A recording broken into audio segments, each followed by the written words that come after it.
શ્રીમદ ભાગવત સપ્તાહના આ જ્ઞાન યજ્ઞમાં પંચમ દિને વ્યાસપીઠ ઉપરથી આપ સૌના હૃદય કમળમાં બિરાજમાન પરમ કૃપાળુ પરમાત્મા નંદનંદન શ્રી દ્વારિકાધીશના ચરણોમાં મારા દંડવત પ્રણામ. આપ સૌને મારા જય શ્રી કૃષ્ણ.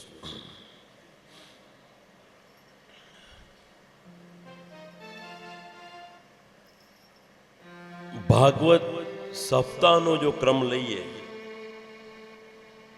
12 સ્કંદ, 335 અધ્યાય અને 18,000 શ્લોક. આમ તો 7 દિવસમાં પૂરું ન થાય, પણ એક ક્રમ પ્રમાણે જે વ્યાસ નારાયણે આદેશ કર્યો છે કે આ ક્રમ પહેલે દિવસે આ કથાને અહીંયા વિરામ આપવો, બીજે દિવસે અહીંયા, ત્રીજે દિવસે અહીંયા, ચોથે દિવસે કૃષ્ણ જન્મ થાય એ પછી કથાને વિરામ આપવો, 5મે દિવસે કૃષ્ણ લીલા, એ ચોથે દિવસે કૃષ્ણ જન્મ થાય ત્યાં સુધીની કથા કરવી, પછી કથાને વિરામ આપવો. એનો અર્થ એવો છે કે આપણે 4 દિવસ સુધી જો કથા એક ચિત્તે એક આસને બેસીને સાંભળી હોય ને, તો કથામાં તો કૃષ્ણ જન્મોત્સવ આપણે ઉજવ્યો, પણ આપણા હૃદયની અંદર પણ કૃષ્ણનું પ્રાગટ્ય થાય છે. 4 દિવસની જો કથા બરોબર સાંભળી હોય તો આપણા હૃદય કમળમાં પણ કૃષ્ણ જન્મોત્સવ થઈ રહ્યો છે. આ 4 દિવસની જે કથા આપણે સાંભળી, એ દુઃખ કેમ પડે છે, કેવી રીતે પડે છે, અને કેમ સહન કરવું, એ બધું સાંભળ્યું. અને હવે આનંદ ભયો. દુઃખ સહન કરતા આવડી જાય એટલે આપણા જીવનમાં આનંદ જ છે. આપણને દુઃખ સહન કરતા આવડી જાય ને એટલે જીવનમાં આનંદ.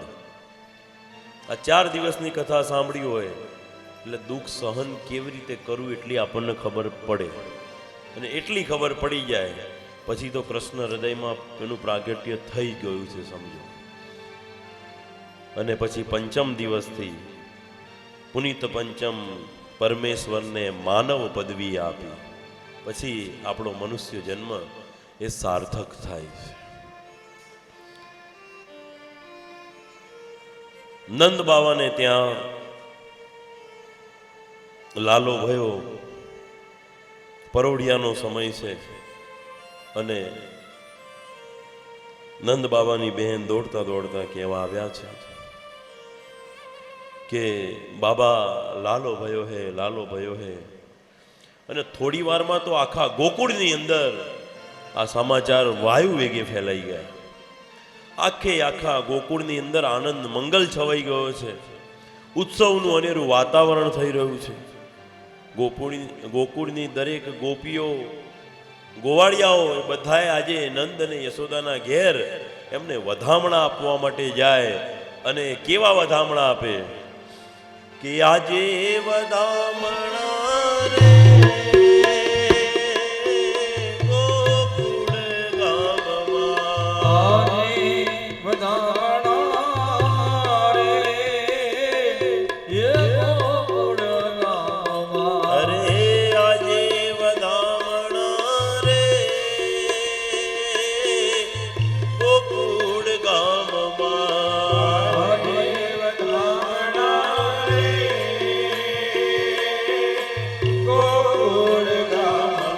અરે જશોદાએ કાન કુંવર જાયા વધામણા રે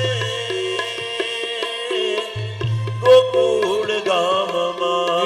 યશોદાએ કાન કુંવર જાયા વધામણા રે ગોકુળ ગામમાં. અરે સાવરે સવારના જશોદાજી જાગિયા, સાવરે સવારના જશોદાજી જાગિયા. અને કૃષ્ણ મુખ જોઈ હર ખાયા વધામણા રે ગોકુળ ગામમાં.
વધામણા રે ગોકુળ ગામમાં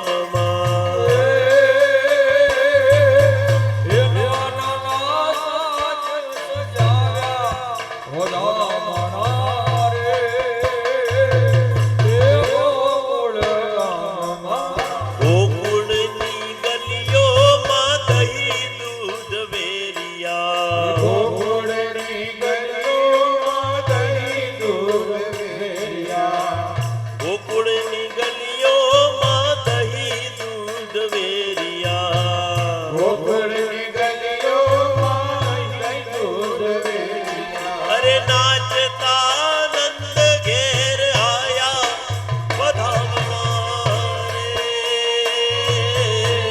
ગોકુળ ગામમાં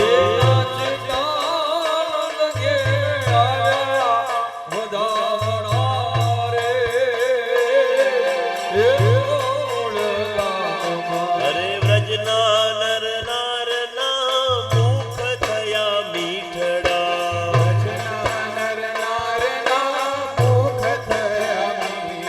અને ભૂદેવે આશીષ વરસાવ્યા વધામણા રે ગોકુળ ગામમાં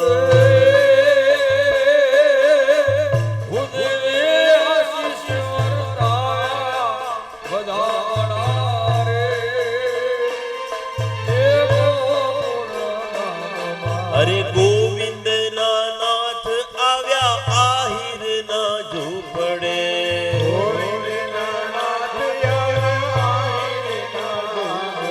અને ગોપીઓએ પ્રેમથી ઝુલાવ્યા વધામણા રે ગોકુળ ગામમાં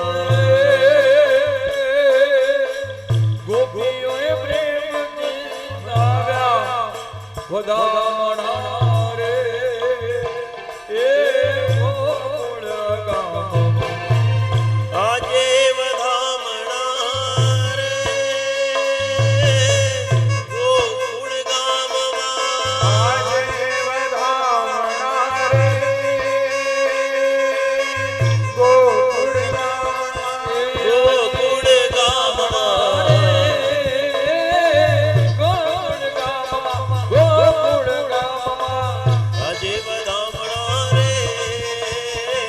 ગોકુળ ગામમાં આજે વધામણા રે ગોકુળ ગામમાં હે નંદ ઘેરા નંદ ભયો હાથી ઘોડા પાલકી હે હાથી ઘોડા પાલકી હે નંદ ઘેરા નંદ ભયો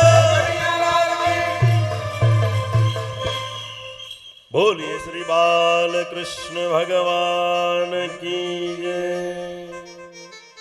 ગોકુળની ગોપીઓ હરખ ગેલી થઈ નવા નવા વસ્ત્રોને દાગીના પહેરીને આજે કૃષ્ણ દર્શન માટે દોડી છે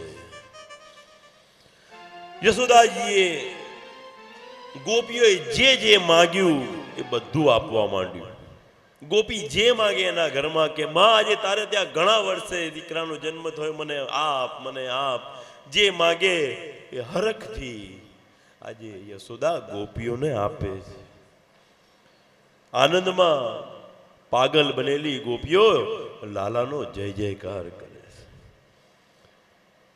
થોડી થોડી વારે લાલો દરેક ગોપીઓના ખોળામાં આમથી આમ ને આમથી આમથી આમ ફરતો થઈ ગયો પેલી કે મને આપો પેલી કે મને આપો પેલી કે મને આપો આમ આખા એ ગોકુળમાં આનંદ છવાઈ ગયો છે દૂધ દહીંની નદીઓ વહેવા લાગી એવું લખ્યું છે દૂધ દહીંથી વધામણા થયા છે અને નોમના દિવસે સવારે આખા ગોકુળમાં ઉત્સવ થયો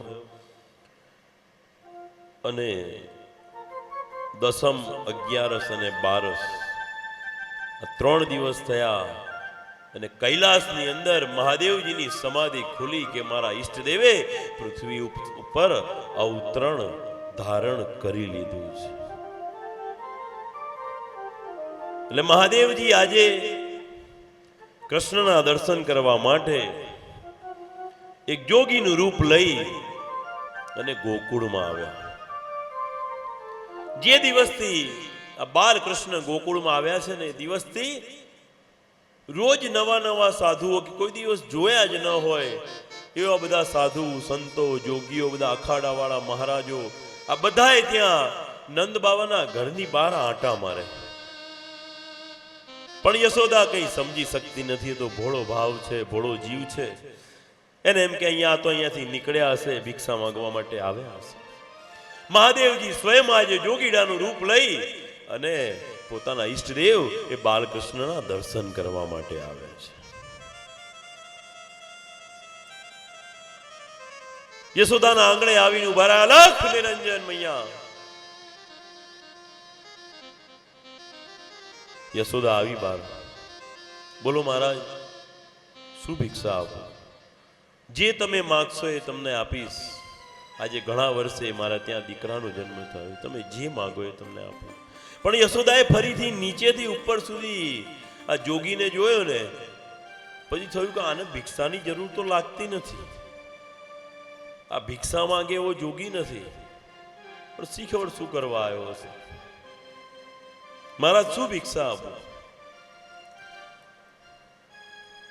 જોગી કે ભિક્ષા તમારે કઈ જોઈતી નથી, પણ તારે ત્યાં દીકરાનો જન્મ થયો છે, એ દીકરાના દર્શન મને કરાવી દે, મારે બીજું કંઈ જોઈતું નથી. ત્યારે યશોદા એકદમ ચમકી, ભડકી ગઈ કે મહારાજ હાથ જોડું, ઘણા વર્ષે આજે મારા ત્યાં દીકરાનો જન્મ થયો. તમને જોઈને જો હું ડરી જતી હોય, હું બી જતી હોય તો આ તો હજુ 3 દિવસનો બાળક છે મારો. એટલે તમને હાથ જોડું, મહેરબાની કરો, બીજું કંઈ તમે જે માંગો એવું આપીશ, પણ મારો લાલો તો નહીં બહાર આવે. હજુ 3 દિવસનો જ થયો છે, બહાર નહીં આવે. બીજું બોલો. હવે આ તો જોગી હટ અને સ્ત્રી હટ બે ભેગી થઈ. પેલો કે હું દર્શન કર્યા વગર ના જોઉં, અને પેલી કે હું દર્શન ન કરાવું. થોડી વાર રગજગ થઈ. યશોદા કે જોગી હવે તમારે ભિક્ષા ન લેવી તો જાઓ, બાકી હું મારા લાલાને બહાર નહીં લાવું. કે જોગી કે હું તારા લાલાના દર્શન કર્યા વગર નહીં જાઉં. એમ કરી ગયો. યશોદાએ તો ધડમ કરતું બારણું પછાડ્યું, મને બારણું વાંખી દીધું. આ બાજુ શંકર ભગવાને પણ એ દરવાજાની સામે જ અલખ નિરંજન કરીને ત્રિશૂળ રોપી દીધું. મારે દર્શન કર્યા વગર તો જવું નથી. અને થોડો સમય વીત્યો છે, 1 પ્રહર જેટલો સમય થઈ ગયો. મહાદેવજી બહાર બેસી રહ્યા છે, ગળામાં સર્પ છે, ગંગાજીની ધાર થાય, ધીરે ધીરે ખોપડીઓની માળા છે, રુદ્રાક્ષની માળા પહેરેલી છે, વાઘાંબર પહેરેલું છે, અંગે ભભૂત સ્મશાનની ભસ્મ લગાવેલી છે. હવે આવું રૂપ જોવે તો કોઈ માણસે બી જાય તો આ તો બાળક 3 દિવસનું. યશોદા કંઈ સમજી શકે નહીં, અને મહાદેવજી તો અલખ નિરંજન કરીને બેસી ગયા. થોડો સમય થયો એટલે મહાદેવજી હવે મનોમન ભગવાનને પ્રાર્થના કરે કે હે બાલકૃષ્ણ, હે મારા ઈષ્ટદેવ, હે ભગવાન, હે નારાયણ, હું તમારા દર્શન કરવા માટે આવ્યો છું, પણ આ યશોદા મૈયા એ તમારા દર્શન કરાવતી નથી, કંઈક કરો, કંઈક કરો.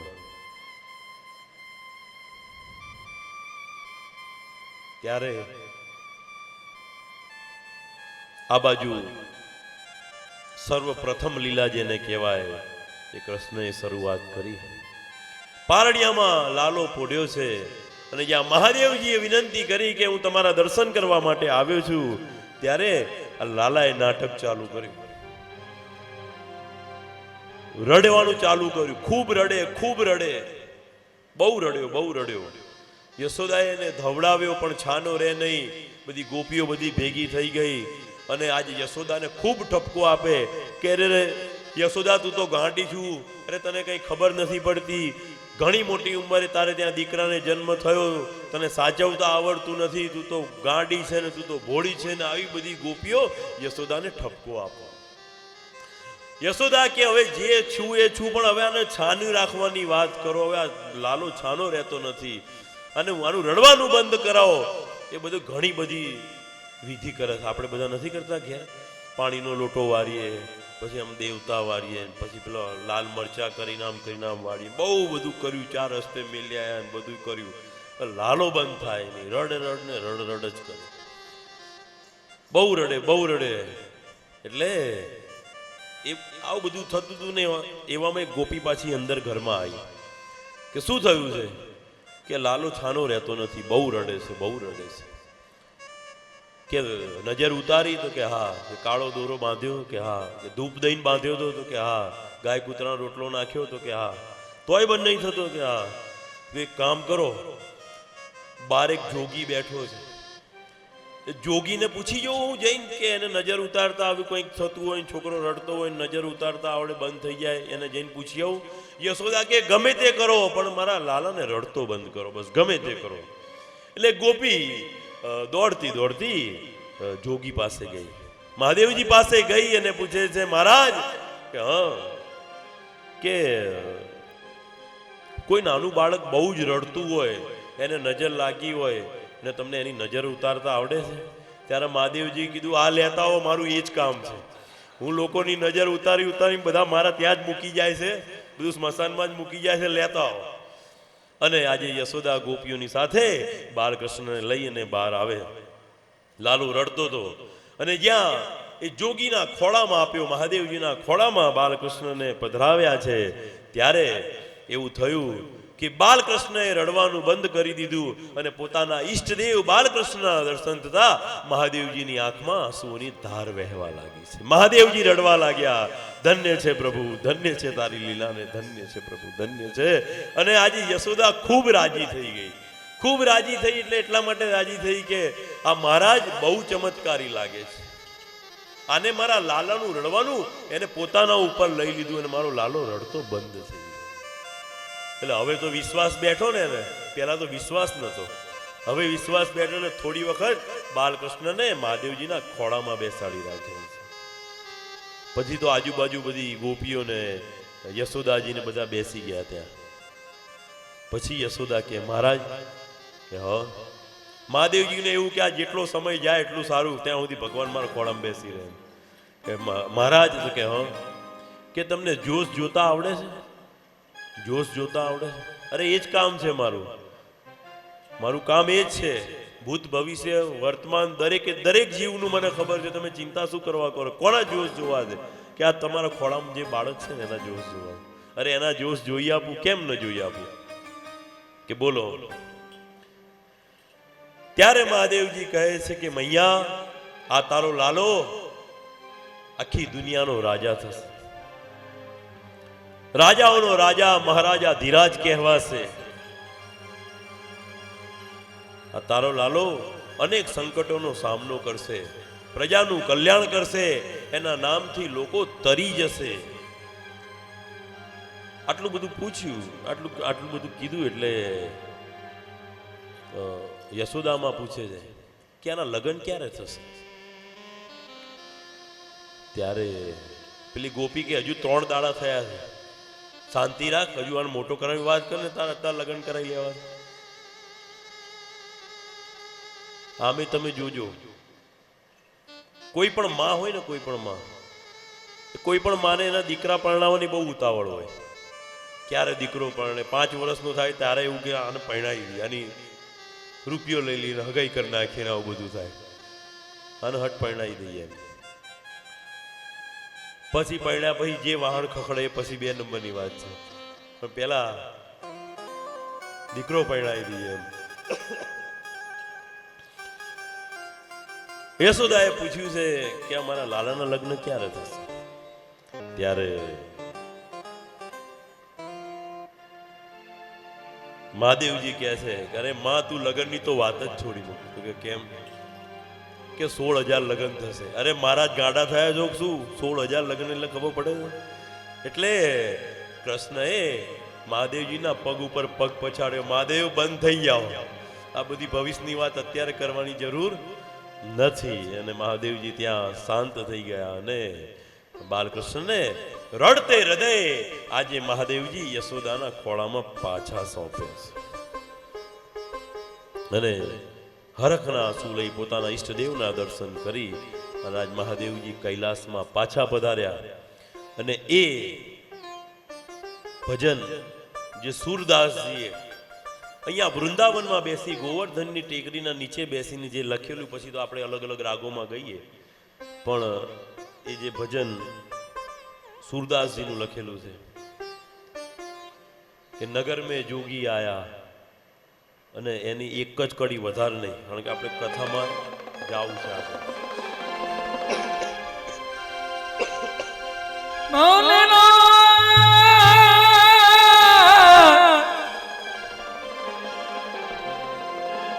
उमा कहूँ मैं अनुभव अपना, सत हरि भजन जगत सब सपना.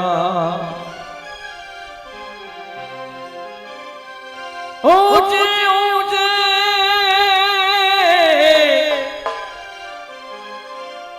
मंदिर है तेरे, ऊंचा है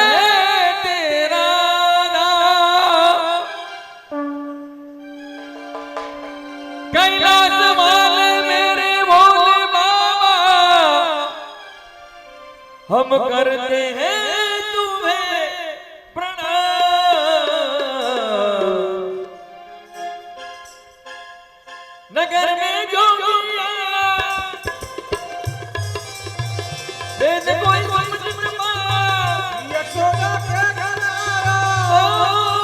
सबसे बड़ा तेरा नाम भोलेनाथ भोलेनाथ भोलेनाथ रे, भोलेनाथ भोलेनाथ भोलेनाथ. नगर में जोगिया यशोदा के घर आया, अजंता तेरी माँ वेद कोई समझ न पाया. ओ सबसे बड़ा तेरा नाम भोलेनाथ भोलेनाथ भोलेनाथ रे, भोलेनाथ भोलेनाथ भोलेनाथ.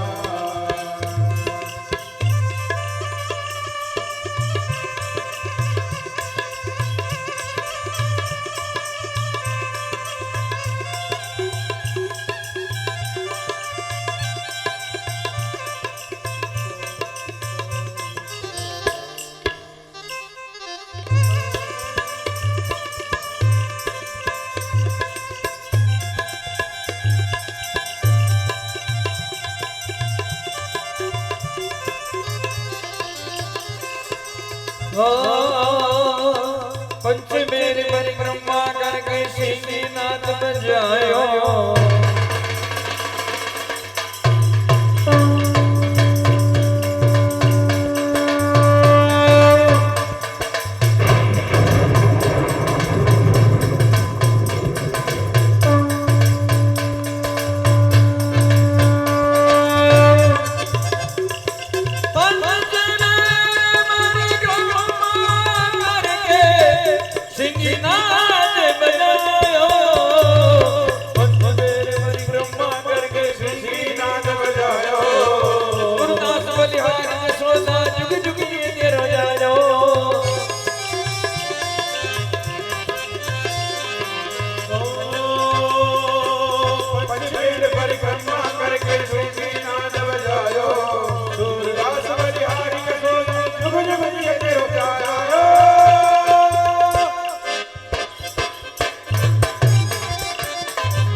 भोलेनाथ भोलेनाथ भोलेनाथ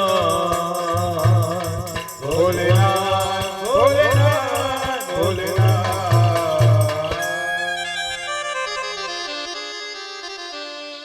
नमः पार्वती पते. हर हर महादेव.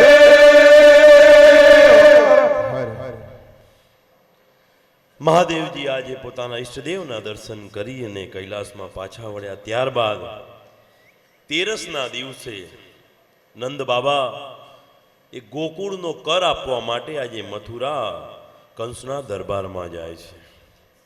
કંસના દરબારમાં જઈ અને પોતાનો વાર્ષિક કર આપ્યો. એ પછી સોનાની થાળીમાં એમને 5 હીરા ભેટ એ કંસને આપી. એટલે કંસે પૂછ્યું, ભાઈ આ સોનાની થાળી ને આ 5 હીરા બધું વધારાનું કેમ? એટલે નંદ બાબાએ કહ્યું છે કે હે રાજા, તમારા આશીર્વાદથી વૃદ્ધાવસ્થામાં મારે ત્યાં બાળકનો જન્મ થયો છે, એની આ ભેટ છે. પછી તો નંદ બાબા ત્યાંથી નીકળ્યા, વસુદેવજીને મળ્યા. વસુદેવજીએ તેમને પુત્ર પ્રાપ્તિની વધામણી આપી છે. નંદજીએ જે વસુદેવના જે પુત્રોની હત્યા કંસે કરી એની દુઃખની લાગણી વ્યક્ત કરી. પછી વસુદેવજીએ નંદજીને જલ્દીથી ગોકુળ જતા રહેવાનું કહ્યું, કારણ કે હમણાં ગોકુળમાં ઉત્પાતો થશે એવું વસુદેવને લાગે છે. એટલે નંદજી આજ દરેક ગોવાળિયાઓની સાથે ત્યાંથી મથુરા આવવા માટે નીકળ્યા. અને બીજો દિવસ થઈ 14.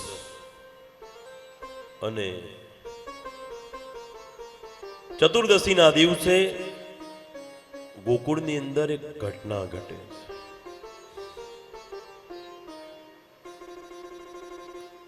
એક પૂતના નામની રાક્ષસી કે આજે ગોકુળમાં